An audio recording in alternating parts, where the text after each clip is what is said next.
তাহলে আজকে আমরা দেখে নেব উদ্ভিদের সাড়া প্রদান এবং রাসায়নিক সমন্বয় অর্থাৎ উদ্ভিদ হরমোনের বিষয়। উদ্ভিদ হরমোনের নামকরণ প্রথম কে করেছিল? বইতে দেওয়া আছে। হরমোনের নামকরণ করেন বিজ্ঞানী বেলিস এবং স্টার্লিং। মাথায় রাখতে হবে, শর্ট কোশ্চেন আসে। আচ্ছা, উদ্ভিদ দেহের রাসায়নিক সমন্বয়ক সেটাকে কি বলে? উদ্ভিদ হরমোন বা ফাইটো হরমোন। তাই তো, রাসায়নিক সমন্বয়ক মানে হরমোন, যেটা উদ্ভিদ দেহের রাসায়নিক সমন্বয়ক সেটা উদ্ভিদ হরমোন। অর্থাৎ উদ্ভিদ হরমোনকে আরেক নাম বলে কি?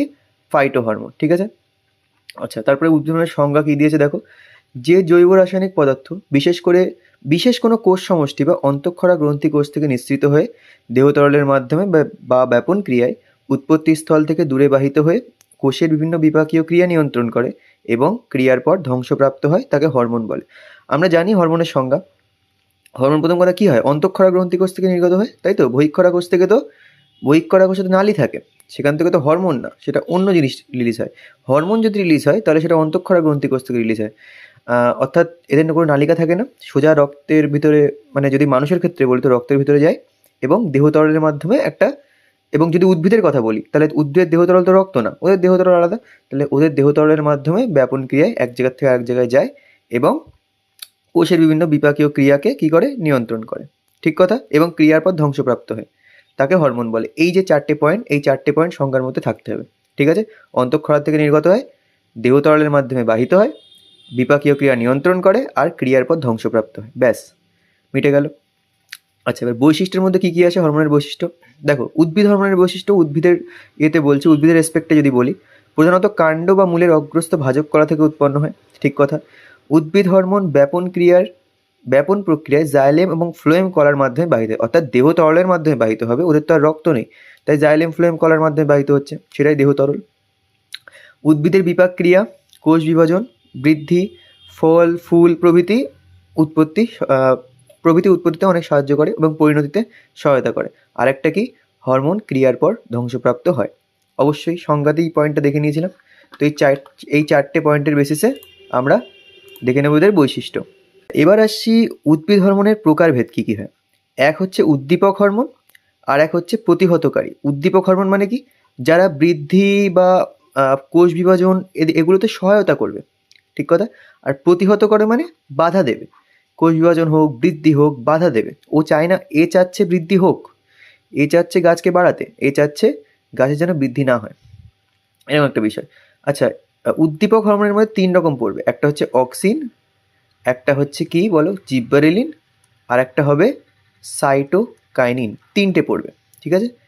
উদ্দীপক বা বৃদ্ধি যে হরমোন ঘটাবে তাদের মধ্যে 3টে পড়বে। আচ্ছা, অক্সিন কি করে? কোষের বৃদ্ধি ঘটায়, শিকড় এবং কাণ্ডকে বাঁকায়, অর্থাৎ ট্রপিক প্রতিক্রিয়া, পরে দেখবো আমরা ডিটেলসে সবগুলো।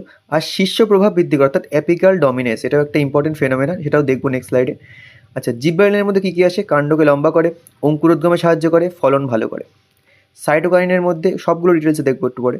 সাইটোকাইনের মধ্যে কি? কোষ বিভাজন ঘটায়। আমরা জানি কোষ বিভাজনের ওয়ার্ডটা শোনা আছে তো, সাইটোকাইনেসিস, এই কথাটা কোষ বিভাজনের থাকে। তাহলে সাইটোকাইনিন কথাটা আছে মানে কোষ বিভাজনের সাথে কোনোভাবে রিলেটেড হবে। তাহলে কোষ বিভাজন ঘটায়, পাতার বৃদ্ধিতে সাহায্য করে, আর একটা কি? বার্ধক্য প্রতিরোধ করে। অবশ্যই উদ্দীপক হরমোন, অর্থাৎ চাচ্ছে গাছকে বৃদ্ধি করতে, তাহলে বার্ধক্যকে দেরি করবে, বিলম্বিত করবে। এক কথায় বার্ধক্য মানে বুড়ো হয়ে যাওয়া, সে বুড়ো হয়ে যাওয়াকে কী করবে? আটকাবে, গাছকে সতেজ রাখার চেষ্টা করবে। আচ্ছা, প্রতিহতকারী কী করবে? উল্টো কাজ করবে ধরতে গেলে। যেমন প্রতিহতকারীর মধ্যে একটা আসে অ্যাবসাইসিক অ্যাসিড, আর একটা আসে ইথিলিন। ঠিক কথা। অ্যাবসাইসিক অ্যাসিড কী করে? অঙ্কুরোদ্গম দমন করে, গাছকে বাড়তে দিচ্ছে না, অঙ্কুরোদ্গম দমন করে রেখে দিয়েছে, যে বীজকে অঙ্কুরিতই হতে দেবো না, এরকম একটা বিষয়, আটকাবে। বৃদ্ধিকে প্রতিহত করবে, সেই কারণেই প্রতিহতকারী হরমোন। পত্ররন্ধ্র বন্ধ করে দেয়, পাতা ঝরিয়ে দেয় তাড়াতাড়ি। তাহলে এগুলো সব কি? উদ্দীপক না ধরতে গেলে, প্রতিহত করছে সব বৃদ্ধিকে, এক কথায় আটকে দিচ্ছে। ইথিলিন কি করে? ফল পাকা, এটা মেন বৈশিষ্ট্য ইথিলিনের। ইথিলিন হচ্ছে মেইনলি ফল পাকাতে সাহায্য করে। তাছাড়াও আরও আছে, যেমন পাতার ফুল ঝরিয়ে দেয়, কোষের বার্ধক্য ঘটায়। তার মানে বোঝা গেল যে এরা সব কিছু কী করছে? এরা সব কিছু সাপোর্ট করছে। আর এরা দুটো কি করছে? অপোজ করছে। তাই দাঁড়াচ্ছে এরা কি করছে? অপোজ করছে। ঠিক। আচ্ছা, এবার চলে যায় পরের স্লাইডে। আচ্ছা, এবার দেখে নেব অক্সিন। অক্সিন বলতে কি? দেখো, কার্বন আছে 10টা, হাইড্রোজেন আছে 9টা, অক্সিজেন আছে 2টো, আর একটা আছে নাইট্রোজেন। ঠিক আছে। কীরকম? রাসায়নিক নাম হচ্ছে ইন্ডোল অ্যাসিটিক অ্যাসিড, অর্থাৎ IAA। যেখানে IAA লেখা থাকবে না বুঝে যাবো ইন্ডোল অ্যাসিটিক অ্যাসিড, অর্থাৎ অক্সিনের কথা বলেছে। ঠিক কথা। সংজ্ঞা দেখো, সংজ্ঞা বলছে উদ্ভিদের কাণ্ড এবং মূলের অগ্রভাগে ভ্রূণমুকুল আবরণী বর্ধনশীল পাতার কোষে সংশ্লেষিত নাইট্রোজেন ঘটিত যে জৈব অম্ল, অর্থাৎ অ্যাসিডিক নেচার অম্ল উদ্ভিদের বৃদ্ধি ঘটায় তাকে অক্সিন বলে। ঠিক কথায়। কোথায় কোথায় হয়? কাণ্ড মূলের অগ্রভাগে, যেখানে বৃদ্ধি হচ্ছে, সাধারণত যেখানে উদ্ভিদের বৃদ্ধি ঘটে সেই সমস্ত জায়গায় এই ধরনের হরমোন বেশি করে সংশ্লেষিত হয়, অক্সিন। রাসায়নিক উপাদান কী কী? কার্বন কটা ছিল? কার্বন ছিল 10টা। হাইড্রোজেন কটা ছিল? ওই যে উপরে লেখা আছে, হাইড্রোজেন ছিল 9টা। অক্সিজেন ছিল 2টো আর নাইট্রোজেন ছিল 1টা। এগুলো ছিল রাসায়নিক উপাদান, তাই তো? কার্বন, হাইড্রোজেন, অক্সিজেন, নাইট্রোজেন গেল, অর্থাৎ CHON। এইগুলো হচ্ছে রাসায়নিক উপাদান। ঠিক। তারপর দেখো ভূমিকা কি? অগ্রস্থ প্রকটতা। এইবার এই ফেনোমেনাটা বলতে হবে। অগ্রস্থ প্রকটতা মানে কি? কি করবে? অক্সিনের প্রেজেন্সে অগ্রমুকুলের বৃদ্ধি ঘটবে, পার্শ্বীয় মুকুলের বৃদ্ধি হ্রাস পাবে। অর্থাৎ গাছ শুধুমাত্র ওপরেই বাড়বে, সাইডে অল্প বাড়বে, শুধু ওপরেই বেড়ে যাবে পরপর। মানে যে ঝোপ হয়ে যায় না যেগুলো, সেগুলো সেরকম হবে না, শুধু উপরেই বাড়তে থাকবে, সাইডে কম বাড়বে। সেটা হচ্ছে অগ্রস্থ প্রকটতা। অক্সিন যদি প্রেজেন্স থাকে তাহলে সেখানে অগ্রস্থ প্রকটতা দেখা যায়, অর্থাৎ সাইডে কম বাড়ে কিন্তু অগ্রমুকুলের বৃদ্ধি খুব ত্বরান্বিত হয়। তারপরে কোষ বিভাজনে সাহায্য করবে, কোষ বিভাজন ঘটায় এবং উদ্ভিদের আকার বৃদ্ধিপ্রাপ্ত হয়। অবশ্যই বৃদ্ধি সাপোর্ট করবে, উদ্দীপক হরমোনের মধ্যে পড়ে, তাই বৃদ্ধি কী করবে? সাপোর্ট করবে। আর বৃদ্ধি মানেই কোষ বিভাজন। ঠিক কথা। ট্রপিক চলন নিয়ন্ত্রণ, ফটোট্রপিক এবং জিওট্রপিক চলনকে নিয়ন্ত্রণ করে। দেখো, অধিক ঘনত্বের অক্সিজেনে বিটপ অনুভূতিশীল এবং কম ঘনত্বের অক্সিজেনে মূল অনুভূতিশীল। কীরকম বলছি? ধরে নাও আমি বলছি এদিকে সূর্য আছে, ঠিক? এবার এখানে একটা গাছ দেখবে সবসময় সূর্যের দিকে বেঁকে যায়, আমরা চলনে দেখেছিলাম, তাই তো? ফটোট্রপিক চলনে আমরা দেখেছিলাম। তাহলে যেদিকে আলো পড়ছে অক্সিজেন তার অপোজিট দিকে জমা হয় বেশি করে, আর যেদিকে অক্সিজেন জমা হবে সেদিকে বৃদ্ধি বেশি হবে। তাহলে যদি একটা সাইডে একটু অ্যাজিউম করার চেষ্টা করো, যদি এটা কাণ্ড হয় আর এই সাইডের বৃদ্ধি বেড়ে গেছে, এই সাইডে বেশি বৃদ্ধি হচ্ছে, এই সাইডে কম বৃদ্ধি, তাহলে এরকম বেঁকে যাবে না কাণ্ডটা? এরকম বেঁকে যাবে না কাণ্ডটা? এই সাইডে বেশি বৃদ্ধি হয়ে গেছে, দেখো এই সাইডে কতটা বেশি বৃদ্ধি হয়ে গেছে, এই সাইডে অল্প একটুখানি রয়েছে, তাহলে আলটিমেটলি বেঁকে গেল। ঠিক। তাহলে অক্সিজেন যেদিকে আলো পড়বে তার বিপরীত দিকে জমা হবে এবং সেটাকে কী করবে? বেঁকিয়ে দেবে। আচ্ছা, যদি বেশি ঘনত্বের অক্সিজেন হয় তাতে কী হবে? বিটপ অনুভূতিশীল, অর্থাৎ মাটির উপরে যেটুকু অংশ আছে। আর যদি কম ঘনত্বের অক্সিজেন হয় তাদের ক্ষেত্রে মূলে তারা নিজেদের কাজ দেখায়, অর্থাৎ কি? জিওট্রপিক চলনকে নিয়ন্ত্রণ করে। আমরা দেখেছিলাম যে সবসময় অভিকর্ষের দিকেই মূলের বৃদ্ধি ঘটে। ঠিক। আচ্ছা, ফলের বৃদ্ধি ঘটায় নিষেক ছাড়া বীজবিহীন ফল, অর্থাৎ পার্থেনোকার্পি। খুব ইম্পর্টেন্ট জিনিস পার্থেনোকার্পি কে ঘটায়? অক্সিজেন ঘটায়। ঠিক আছে। তো এইগুলো কয়েকটা সব থেকে ইম্পর্টেন্ট পয়েন্ট অক্সিজেন রিলেটেড। আর পরিণতি কী হয়?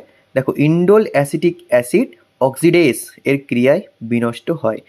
যে কোনো আমরা হরমোনের কথা যখন দেখবো তাদের পরিণতিতে দেখবো মেনলি অক্সিডেজ হরমোনের প্রভাবেই তারা কী হয়? বিনষ্ট হয়। যেহেতু এর রাসায়নিক নাম কি? Indole acetic acid. তাহলে কোন অক্সিডেজের প্রভাবে বিনষ্ট হবে? ইন্ডোল অ্যাসিটিক অ্যাসিড অক্সিডেজের প্রভাবে বিনষ্ট হবে। ঠিক। মিটে গেল, কোনো সমস্যা নেই। আচ্ছা, এবার তারপরে যাওয়া যাক। এবার চলে আসি জিব্বারেলিনে। আবিষ্কার কে করেছে? জাপানি বিজ্ঞানী কুরোসাওয়া। নামটা শুনেই বোঝা যাচ্ছে জাপান নামের মধ্যে ভাব আছে, কুরোসাওয়া। তো জাপানি বিজ্ঞানী কুরোসাওয়া আবিষ্কার করেছিল, তাই তো? আর কোন ছত্রাক থেকে? জিব্বারেলা ফুজিকুরি, অথবা জিব্বারেলা ফুজিকুরাই, যেরকম নাম বলতে চাও সেরকম বলতে পারো। এটাও একটা জাপানিজ নাম লাগছে শুনে। ঠিক আছে। বিজ্ঞানী কুরোসাওয়া কোথার থেকে প্রথম খুঁজে পায়? জিব্বারেলা ফুজিকুরাই, অর্থাৎ জিব্বারেলিন থেকে নামের মিল আছে, দেখো জিব্বারেলা ফুজিকুরাই, তাই তো? আচ্ছা, এবার দেখছি সংজ্ঞা কী দিয়েছে। বলছে উদ্ভিদের পরিপক্ক বীজ, অঙ্কুরিত চারাগাছ, বীজপত্র, মুকুল ইত্যাদিতে সংশ্লেষিত টার্পিনয়েড গোষ্ঠীর। এইটা একটু ইম্পর্টেন্ট জিনিস সংজ্ঞার মধ্যে যেন থাকে, যতই বানাও সংজ্ঞা যেন এইগুলো থাকে, মেন পয়েন্টগুলো না সংজ্ঞাতে থাকে, বাকি সংজ্ঞা বানানো যায়। যে জৈব অম্ল, এটাও অ্যাসিটিক অ্যাসিড। আর একটা কি? অবশ্যই জিব্বারেলিন। তো জিব্বারেলিনের আর এক নাম হচ্ছে GA, অর্থাৎ জিব্বারেলিক অ্যাসিড, জিব্বারেলিক অ্যাসিড, অবশ্যই তারা আম্লিক হবে। এই তো অম্ল, আগের স্লাইডে যখন দেখেছিলাম ইন্ডোল অ্যাসিটিক অ্যাসিড, ওরাও অ্যাসিড, ওরাও অম্ল, আর এরাও অ্যাসিড, এরাও অম্ল। ঠিক। আচ্ছা, এবার উদ্ভিদের দৈর্ঘ্যের বৃদ্ধি ঘটায় এবং বীজের সুপ্ত দশা হ্রাস করে এবং ফুল ধারণে সাহায্য করে, অর্থাৎ সমস্ত পজিটিভ জিনিস দেখাচ্ছে, তাই তো। এরা উদ্দীপক হরমোন, আসলে পজিটিভ জিনিস দেখাবে, তাই জীববিজ্ঞান বলে। আর রাসায়নিক উপাদান কি? কার্বন আছে, দেখো কার্বন কটা আছে, 19টা কার্বন, 22টা হাইড্রোজেন, 6টা অক্সিজেন, 6টা অক্সিজেন, 22টা আছে তোমার হাইড্রোজেন, আর কার্বন আছে কটা বলো? 19টা। হয়ে গেল। ভূমিকা, কি কি ভূমিকা দেখো। মুকুল এবং বীজের সুপ্ত অবস্থা ভঙ্গ করে, ইম্পর্টেন্ট ভূমিকা। পর্বমধ্যে দৈর্ঘ্যের বৃদ্ধি ঘটায়, হ্যাঁ আখ গাছের ক্ষেত্রে দৈর্ঘ্য বৃদ্ধি ঘটায়। দেখো যখন এই ফল ফুল টাইপের বেশি জিনিস আসবে না, সবসময় জিব্বারেলিক অ্যাসিড তাতে বেশি সহায়তা করবে। কিরকম দেখো, ফলের গঠন এবং ফলের বৃদ্ধি, আঙুর, আপেল, নাশপাতি, ঠিক আছে, আপেল দুবার হয়ে গেছে, যাই হোক, এরা হচ্ছে তোমার ফলের বৃদ্ধি ঘটাবে। আর একটা কি, পর্বমধ্য বলতে কি জানি আমরা, এই যেমন একটা যদি গাছ হয়, এই যে গাছের যে গাঁটগুলো, এই একটা এখানে গাঁট আছে, নিচে আরেকটা নোড আছে, হ্যাঁ বাংলা যেগুলো গাঁট বলে, এখানে নিচে আছে, এরকম গাঁট থাকে না, তো এদের মধ্যে যে দৈর্ঘ্যটা তাকে বলে পর্বমধ্য, দুই পর্বের মধ্যবর্তী দৈর্ঘ্য পর্বমধ্য। ঠিক, এইগুলোর দৈর্ঘ্যকে বাড়ায়। আখ গাছের কথা চিন্তা করো, আখ গাছের যে গাঁটগুলো যদি একে অপরের দৈর্ঘ্যে খুব লম্বা লম্বা হয়ে যায়, সাপোজ এরকম একটা আখ আছে আর এরকম একটা আখ আছে, এরকম একটা আখ আছে, কোনটা ফলন ভালো হচ্ছে? এটার ফলন ভালো হচ্ছে না, এদের দেখো পর্বমধ্যে দৈর্ঘ্য বৃদ্ধি হয়ে গেছে, তাহলে আখের উৎপাদন ফলন অনেক ভালো হলো, আখ গাছ অনেক লম্বা হলো, তাহলে সেই ক্ষেত্রে আমাদের আখ গাছের দৈর্ঘ্যের বৃদ্ধি ঘটায় পর্বমধ্যের দৈর্ঘ্য। দেখো পরিণতি বলেছিলাম, ম্যাক্সিমাম হরমোন কি অক্সিডেজের প্রভাবে যাবে, দেখো জিব্বারেলিক অ্যাসিড অক্সিডেজের প্রভাবে ধ্বংসপ্রাপ্ত হয়। ঠিক আছে, জিব্বারেলিন কিসের প্রভাবে ধ্বংসপ্রাপ্ত হবে? জিব্বারেলিক অ্যাসিড অক্সিডেজ। ঠিক। তারপরে আসি সাইটোকাইনিন। সাইটোকাইনিন কিরকম দেখো, ফল এবং বীজের মধ্যে সংশ্লেষিত পিউরিন জাতীয়, এর আগেরটা কি ছিল? টার্পিনয়েড। এটা কি? পিউরিন। পিউরিন জাতীয় নাইট্রোজেন ঘটিত যে ক্ষারীয় অম্ল, এই দেখো আগেরগুলো সব আম্লিক ছিল, এটা কিন্তু ক্ষারীয়, জৈব পদার্থ থেকে কোষ বিভাজনকে উদ্দীপিত করে, তাকে সাইটোকাইনিন বলে। ঠিক। উৎস কি দেখো, উদ্ভিদের ফল এবং শস্যে সংশ্লেষিত হয়, নারকেল এবং ডাবের জলে টমেটো রস, খুব ইম্পর্টেন্ট জিনিস। সাইটোকাইনিন কোথায় থাকে? নারকেল অথবা ডাব, নারকেল ডাব প্রায় একই রকম ধরতে গেলে, ঠিক আছে, উদ্ভিদের ফল এবং শস্যে সংশ্লেষিত হয়, নারকেল, ডাব গাছ এবং টমেটোর রসেও থাকে। গেল সংজ্ঞা, গেল উৎস, গেল। আচ্ছা, তারপর দেখো ভূমিকা কী কী। কোষ বিভাজনে গুরুত্বপূর্ণ ভূমিকা, অবভিয়াসলি কী মনে রাখতে বলছিলাম, সাইটোকাইনিন, অর্থাৎ সাইটোকাইনেসিস কথাটার সাথে যুক্ত আছে, তাই তো। সাইটোকাইনেসিস মানে কি? কোষ বিভাজন। তাহলে কোষ বিভাজনের ক্ষেত্রে গুরুত্বপূর্ণ, কোষ বিভাজনের একটা পার্টের নাম, তাই তো, একটা স্টেপের নাম সাইটোকাইনেসিস। আচ্ছা, এবার দেখো অগ্রমুকুলের বৃদ্ধি হ্রাস ঘটিয়ে পার্শ্বীয় মুকুলের বৃদ্ধি, অক্সিনের উল্টো কাজ করে এটা, মাথায় রেখো। অক্সিন কি করছিল? পার্শ্বীয় মুকুলকে বৃদ্ধি হতে দিচ্ছিল না, শুধু শুধু উপরে উপরে বাড়িয়ে যাচ্ছিল, পার্শ্বীয় অল্প অল্প অল্প অল্প অল্প। এ কি করছে? এই যে এপিকাল ডমিনেন্সটাকে ওভারকাম করে দিচ্ছে, অর্থাৎ এ বলছে অল্প লম্বা হবে আর সাইডে অনেকটা বাড়তে হবে, অর্থাৎ ঝোপ বানিয়ে দেবে, ঝোপ, সাইডে অনেকটা বৃদ্ধি ঘটিয়ে দেবে, তাই তো। এই ছবিতেও দেখা যাচ্ছে এরকম। অক্সিজেন কি বলছিল? শুধু উপরে বাড়ো, সাইডে কম। আর এ কি বলছে? উপরে কম বাড়ো, সাইডে বেশি বেশি বেশি বেশি বাড়ো, সাইডে বেশি বেশি বাড়ো। ঠিক। তাহলে এটা কি করছে? অক্সিনের উল্টো কাজ করছে। আচ্ছা, এবার কি করছে? পত্রমোচনকে বিলম্বিত করছে এবং পাতার ক্লোরোফিলকে রক্ষা করে গাছকে সবুজ রাখছে এবং বার্ধক্য বিলম্বিত করছে। অবভিয়াসলি ক্লোরোফিলের জন্যই তো পাতাকে সবুজ দেখি, তাহলে পাতাকে যদি সবুজ করে রাখেও, তাহলে ক্লোরোফিলকেই রক্ষা করবে অবভিয়াসলি, এবং বার্ধক্যকে বিলম্বিত করবে। উদ্দীপক হরমোন, সুতরাং উদ্ভিদের পজিটিভ কাজ করবে। পরিণতি কী হবে? সাইটোকাইনিন কি হয়? সাইটোকাইনিন অক্সিডেজ, আবার অক্সিডেজ চলে আসলো, তাই তো। সাইটোকাইনিন অক্সিডেজের উৎসেচকের ক্রিয়ায় ধ্বংসপ্রাপ্ত হয়। ঠিক। আচ্ছা, এবার দেখে নিচ্ছি উদ্ভিদ হরমোন কি, সংশ্লেষিত বা কৃত্রিম হরমোনের কী কী ভূমিকা আছে।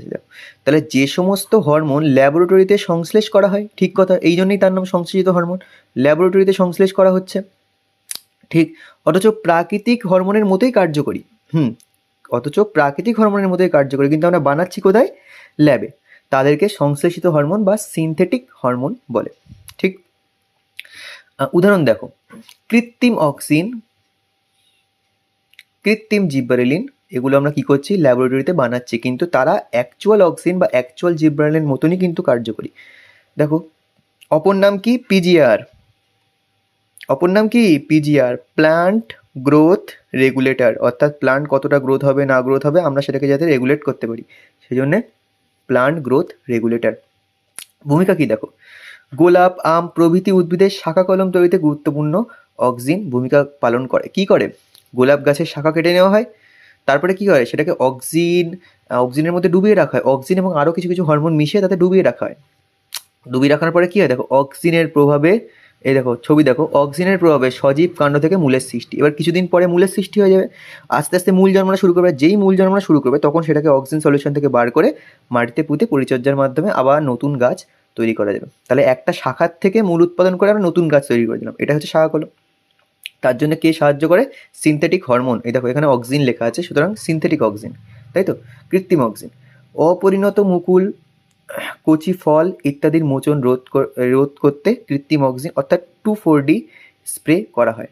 কৃত্রিম অক্সিজেন কি, 2,4-D, তাহলে 2,4-D অ্যাকচুয়ালি কি, কৃত্রিম অক্সিজেন। 2,4-D আরেকটা কাজে লাগে, আগাছানাশক হিসেবে, পরের পয়েন্ট আছে, আগাছানাশক হিসেবে শস্য ক্ষেত্রে 2,4-D স্প্রে করা হয়। 2,4-D কিন্তু মেইন ফর কি, আগাছানাশক।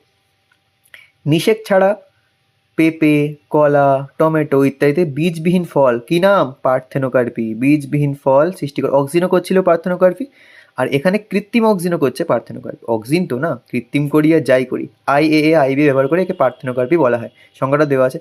IAA বলতে কি, ইন্ডোল অ্যাসিটিক অ্যাসিড, তাই তো, ইন্ডোল অ্যাসিটিক অ্যাসিড। আর IBA বলতে কি বলো, IBA বলতে হচ্ছে indole butyric acid, butyric acid, ঠিক। তাহলে এটা কি গেল, কৃত্রিম হরমোন দেখে নিলাম। আচ্ছা ব্যাস শেষ। তাহলে আমাদের বইতে এগুলোই ছিল। আমাদের কিছু উদ্দীপক হরমোনের মেইনলি লেখা ছিল, উদ্দীপক হরমোন নিয়েই আমাদের মেইনলি রিলেটেড ছিল পুরো চ্যাপ্টারটা, ঠিক আছে। যারা প্রতিহতকারী হরমোন তাদের নিয়ে খুব একটা বেশি ডিটেলসে দেওয়া ছিল না, ঠিক আছে। তারপরে লাস্টে কৃত্রিম হরমোন দেখে নিলাম, বাকি চ্যাপ্টার ফিনিশ হলো। তো যে বৈশিষ্ট্যগুলো দেওয়া ছিল সেগুলো সব থেকে ইম্পর্টেন্ট বৈশিষ্ট্য, সেখানে সংজ্ঞা টঙ্গা সব কিছুই দেওয়া ছিল, যেমন পার্থেনোকার্পি গেল, তোমার অগ্রস্ত প্রকটতা, এগুলো ইম্পর্টেন্ট খুব কোয়েশ্চেন, যেগুলো শর্ট কোয়েশ্চেনের মধ্যে আসে, ঠিক আছে। থ্যাংক ইউ সো মাচ, পড়তে থাকো।